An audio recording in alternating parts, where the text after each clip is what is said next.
I was still holding a bag of milk and eggs when my husband locked me out of our home. The porch light flickered above me, the same one I'd asked him to fix for 3 years. I tried my key again slowly, like maybe patience would make it work. But the lock stayed stiff, silent, final. Inside, I heard laughter. Not mine. Not ours. Hers. I knocked. My hand shook, but my voice didn't. Daniel, open the door. The door opened just enough for his face to show. Half of him in light, half in shadow. He didn't look surprised to see me. You weren't supposed to come back tonight, he said. Behind him, I saw her legs on our couch. My blanket around her shoulders. You changed the locks, I whispered. I need space, he said, like 14 years of marriage were a crowded closet. And then he closed the door. The click of that lock, it echoed in my chest long after the street went quiet. Before that night, my life was simple. Sunday cinnamon rolls. Clean sheets every Wednesday. Daniel reading the news while I watered the geraniums. We weren't a dramatic couple. We were steady, comfortable, predictable. Or so I believed. The changes came softly. Late nights. His phone face down. A new cologne that wasn't mine to smell. I asked once gently over lemon chicken. Are you happy, Daniel? He didn't look at me. Just kept chewing. I'm tired. Claire. I told myself marriage had seasons. That storms passed. But storms don't pass when someone invites them inside. The first time I saw Natalie, she was laughing at his jokes like they were diamonds. She shook my hand too warmly, looked at my husband too long. I felt it then, that quiet crack in my heart. But I stayed. Because love makes women patient.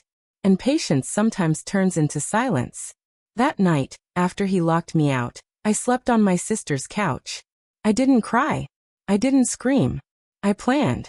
The next morning, I drove past our street and noticed the house next door. The one that had been empty for months.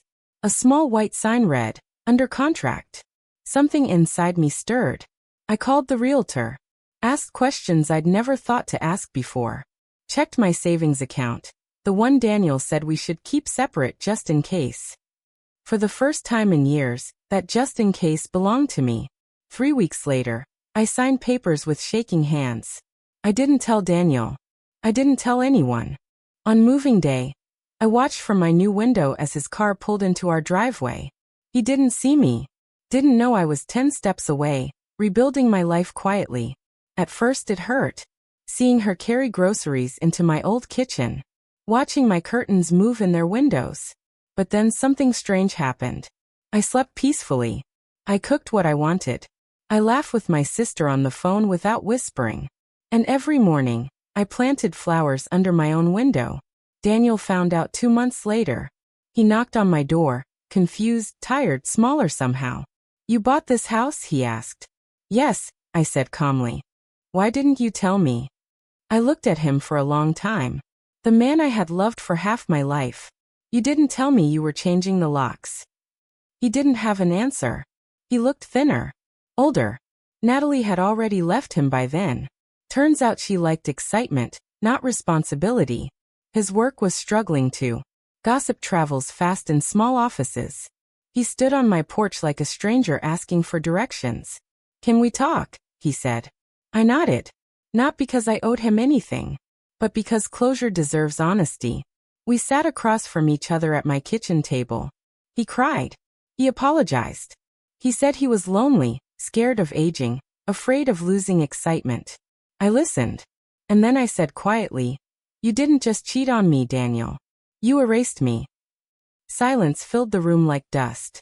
I forgive you, I told him. But I won't come back. Because forgiveness is not permission to hurt me twice. Now every spring, I plant geraniums again. But this time they bloom under my own window. Sometimes I see Daniel across the yard. He waves politely. We are neighbors now. Nothing more. And I realize something important. Revenge isn't always loud.